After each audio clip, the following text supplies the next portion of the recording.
good morning children. Today I am going to explain section 2 unit 4 return to air, page number 96. Let's see the explanation of para number 1. Flannel seemed to have come off the brick by the time it reached the bottom, and I had caught up it with. The brick looked different down there anyway, and it had already settled into the mud. There was only one corner left sticking. I dug into the mud with my fingers and got hold of the thing, and then I didn't think of anything except getting up again with into the air. In this para, narrator is telling that the brick looked different. The flannel seemed to remove from the brick, and the last moment, it was the last moment, as only one corner was looking, and the whole brick settled down into the mud. And at the last moment, the narrator dug into the mud, put his finger into the mud and take out the brick. And after getting the brick, she only thought to go into the air back. Touching the bottom like that had stirred up the mud, so that I began going up through a thick cloud of it. I let myself go up, but I was shooting myself upwards. Here narrator tells that after picking the brick, she started her journey towards the surface of the water.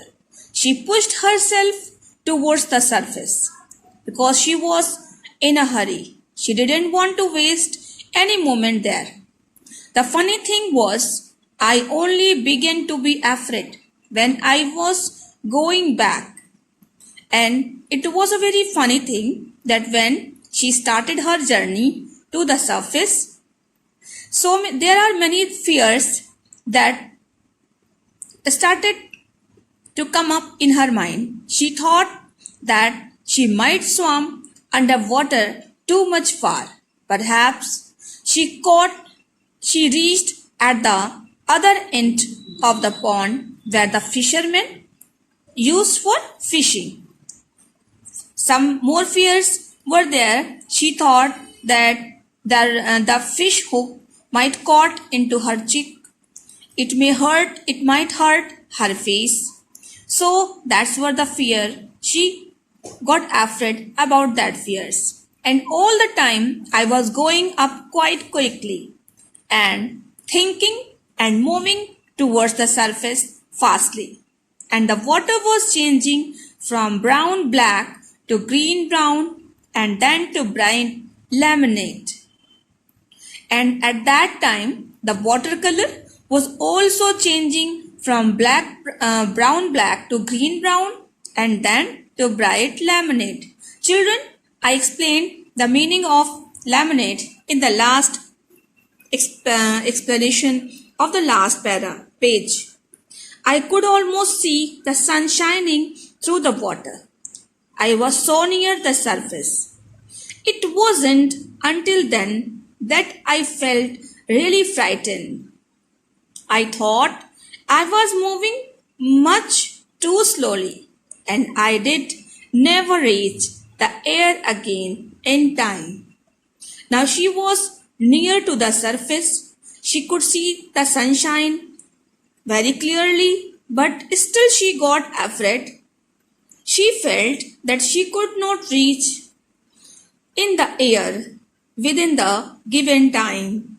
She thought that she was moving very slowly. Never the air again. She thought that she could not reach in the air again in the time, within the given time. Let's see the next para. So then suddenly I was at the surface. I had exploded back from the water into the air.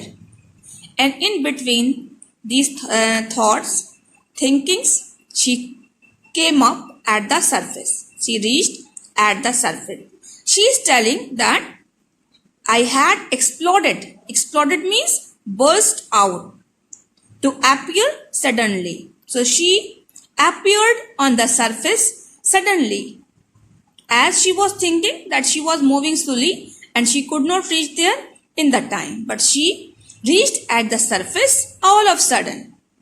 For a while, I couldn't think of anything and I couldn't do anything except let out the old breath and I had been holding and take a couple of fresh, quick ones and treat water and hang onto that brick. Then she did nothing. She became unconscious, unmovable. She did nothing. Only she take out the breath which she had taken earlier. She took fresh, quick breaths and also part the water. Trade means to part the water to make the way and hang on to that brick and showed the brick. Pond water was trickling. Children, see the next para. Pond water was trickling down inside my nose and into my mouth, which I hate, but there was air all around and above for me to breathe, to live. Now that time the water was coming down from her nose and mouth, which she disliked, she hated, but she was happy because she was in the air, she could breathe and she could live happily. So she was happy now. And then I noticed they were shouting from the bank, they were cheering and shouting, "Sausage, sausage!"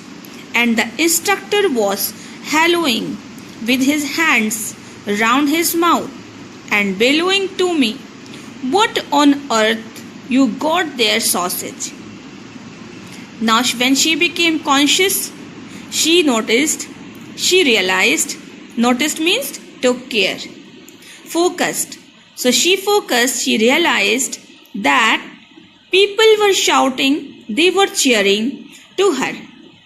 The instructor also called her with delight and also asked her in anger, "What on the earth you got there, sausage?"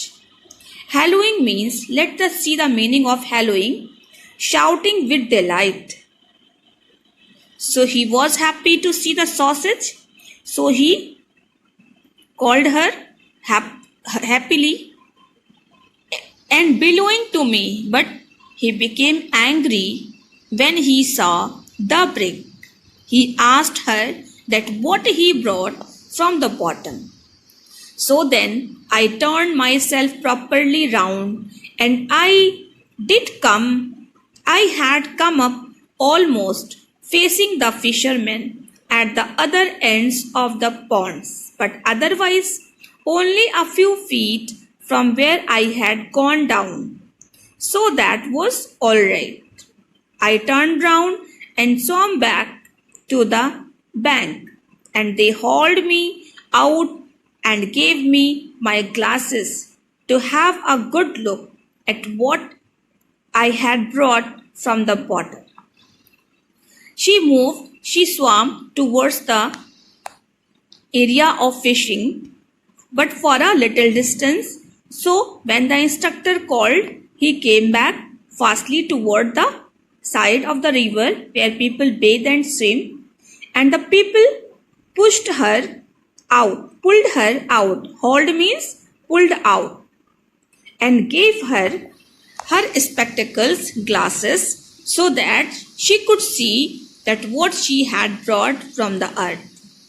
Because it wasn't a brick, it was just about the size and shape of one, but it was an old tin box with no paint left on it, and all brown, black slime from the bottom of the ponds. It was heavy as a brick because it was full of mud. Don't get excited as we did. There was nothing but mud. Now she realized that it was not exactly the brick. It was an old tin box with no paint. It was covered with the brown black slime, and it was heavy because it was full of mud. So people asked her not to be so excited because she had not brought back the brick from the earth, from the bottom of the pond, as they did. So children, this is the explanation of page number 96. Let's see the next page, page number 76, 97. We strained all the mud through our fingers, but there wasn't anything else there, not even a bit of old sandwich or the remains of bait. I thought there might have been, because the tin could have belonged to one of the old chaps that have always fished at the other end of the ponds. Now they cleaned the tin box. They cleaned all the mud with their fingers, but there was nothing, only the mud. And even there was not a little bit of the sandwich, the remains of the bait, and the remains of the bait. So children, a bit means a small piece of sandwich, and the remains of bait. So bait means the small flies and insects that are used to attract the fishes to catch them. So there was nothing, not even the least a small piece of sandwich, or not any remaining part of the bait. As she thought that this old box was related to the old people who used these box for taking their tiffins or taking their baits. So she thought that this tin box was belonged to the old fishermen who used to keep their lunch and baits in these boxes. They often bring their dinners with them in bags or tin, or they have tins for bait too. It could have been dropped into the water at their end of the ponds and got moved to our end with the movement of the water. She thought that it might have been thrown into the water by the old people, by the old fishermen, and it came to their side with the flow of the water. Otherwise, I don't know how that tin box can have got there. And she's telling that apart from this, she had no idea that how this box reached at her side. Anyway, it must have been there for years and years by the look of it. When you think it might have stayed there for years underwater and years longer, perhaps stayed sunk underwater forever. She thought by the look of the tin box, it looked that it was remained there from a long time. It looks so old and shapeless. It was looking that it had sank under the water forever. Let's see the last para. I have cleaned the tin and keep it on the mantelpiece at my home with my coin collection. Children, here we come to know that the narrator had a habit of collecting the coins which she had kept into a jar and she kept that jar on the mantelpiece. What is mantelpiece? Mantelpiece is the upper surface of a fireplace that is made for creating heat in the home. This is used to burn the wood and make fire for getting heat in the winter season. And the upper place of this fireplace is used for decoration, for decorating place. So people used to place it, keep here some decorative pieces. So narrator also keep coin collection and this tin box on the mantelpiece. I had to duck dive later for another big and I got it all right without being frightened at all. Now she is telling that after some time, she tried many times duck diving and she completed the task without any fear. But it didn't seem to matter as much as coming up with the tin. But all these were not as important, as valuable as the first attempt with this tin. I shall keep this tin as long as I live. And she thought, she made her mind that she will keep this tin with her long life till she will live. And she promised herself that she will keep this tin with her long life. And she thought that she will live a life of 100 years. So children, now your explanation of this chapter is finished. And in the next video, I will give you exercises and notes of this chapter. Thank you so much.